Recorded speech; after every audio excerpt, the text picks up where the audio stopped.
The Chiefs survive a heart-pounding win at Arrowhead. They beat the Chargers 19-17, your final score Sunday night.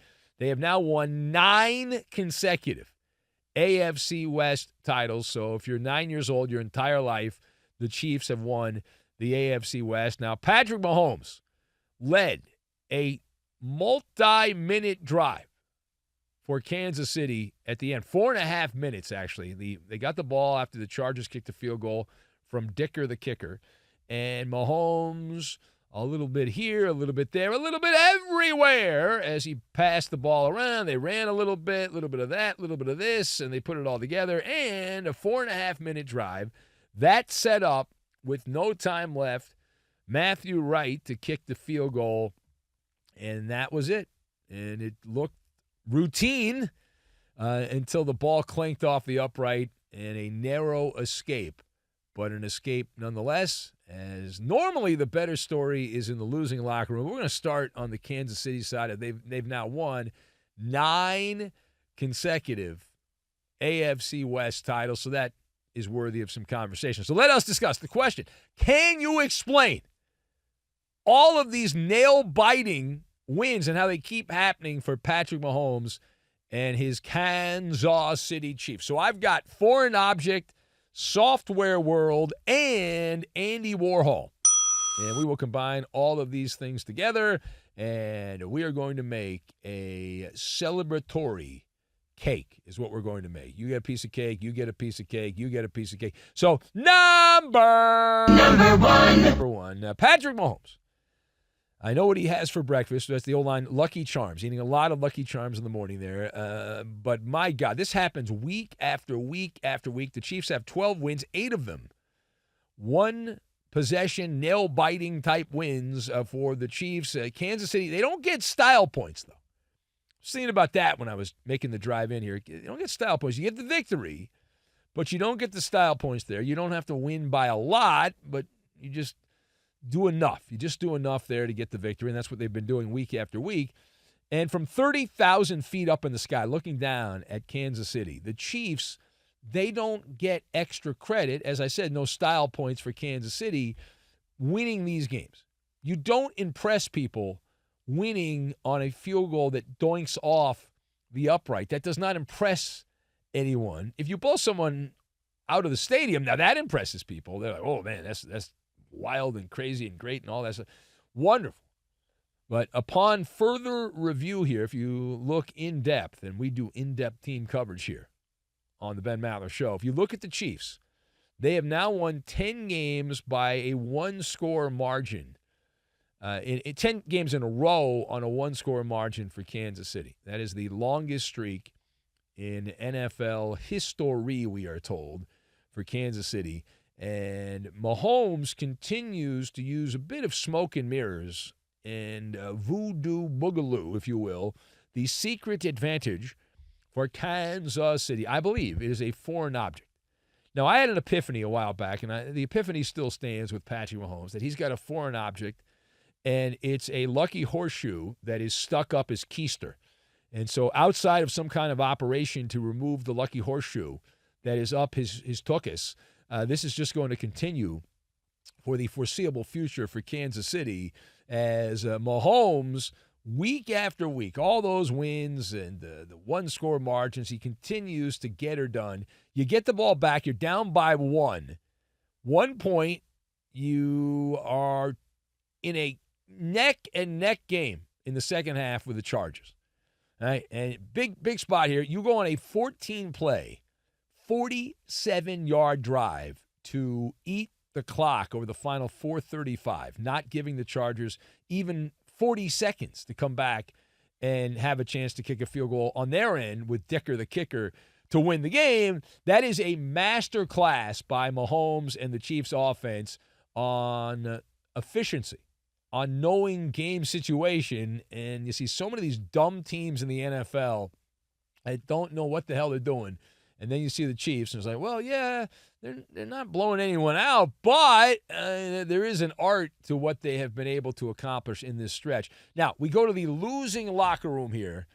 Does this count as a moral victory for the Chargers? Does it count as a moral victory for Jim Harbaugh's Chargers that they had the lead going down to the final seconds there, and they battled to the end? Moral victory, yes or no? All right, so that's gonna be a no. I'm shaking my head no on this end. That's a no from me. I don't believe this is the Pop Warner All-Star. This is not powder puff football. So what are we doing here?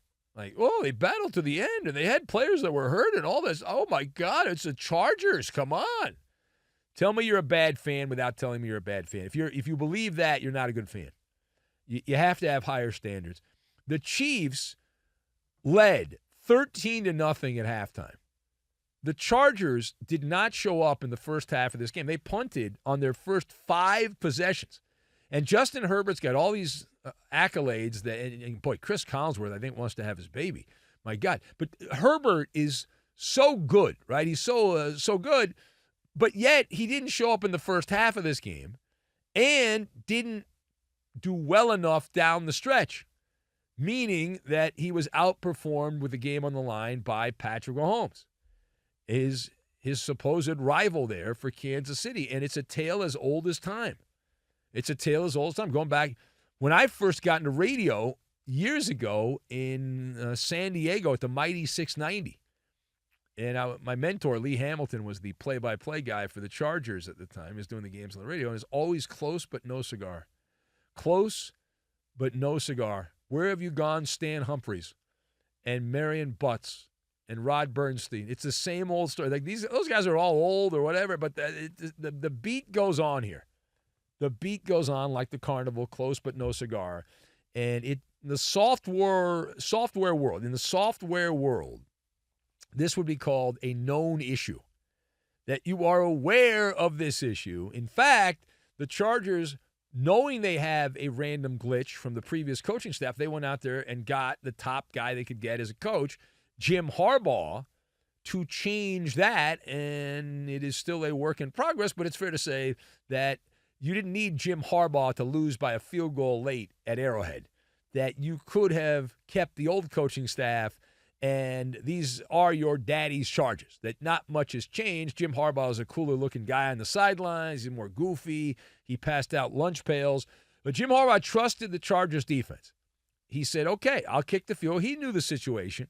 He figured 4:35 to go in the game. When they gave possession, the Chargers did back to Kansas City. He believed in his defense. He thinks that's a championship-level defense. And the numbers are, they're very good.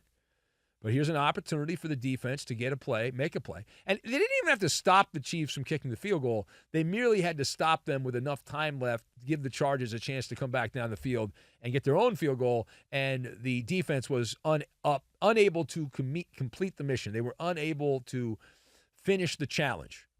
And we know what happened. All right, final point. Let's go back to the Kansas City side. The Chiefs getting this win at home. Another last-second win on a field goal.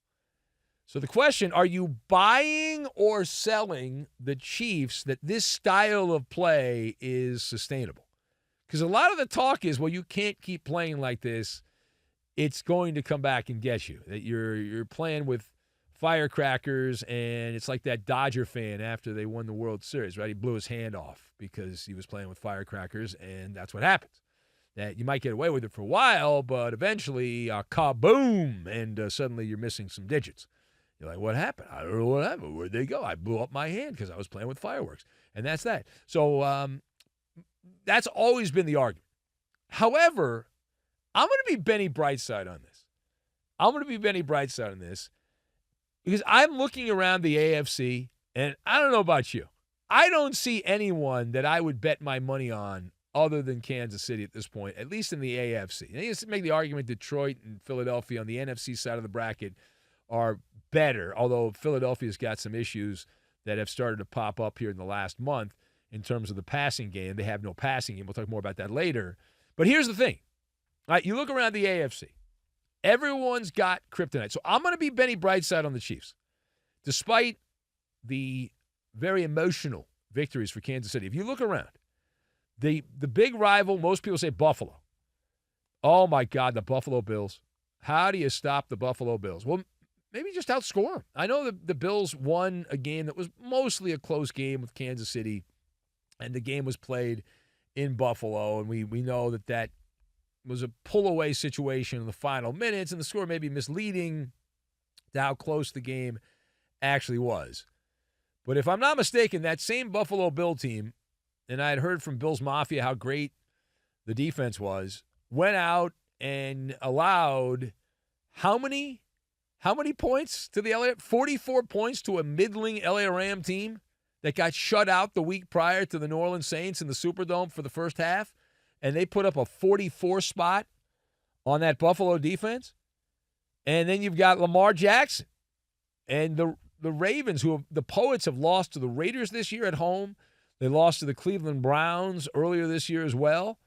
How do you take them seriously? And we know Lamar has the curse over his head of not being a big game player, that he doesn't play well in playoff games, that he chokes in playoffs. So if you look around, those are the top three teams that we all agree that Kansas City, Buffalo, and Baltimore. Okay, I'll take my chances with Kansas City to at least get out of the AFC, and then it's a one-game winner-take-all for the championship situation. And you want to take Pittsburgh or the Chargers or the Broncos or one of these other teams that maybe gets in there at the end, that's fine. But I'll take my shot with Kansas City, even though they're not getting style points. They're not blowing people out. All right, now, in the immortal words of Andy Warhol, summed up what we're witnessing here with the Chiefs. And it was the artist Andy Warhol who said, "Life is a series of images that change as they repeat themselves." Right? Meaning the same stuff that happened years ago is happening now, but the actors on the stage are different.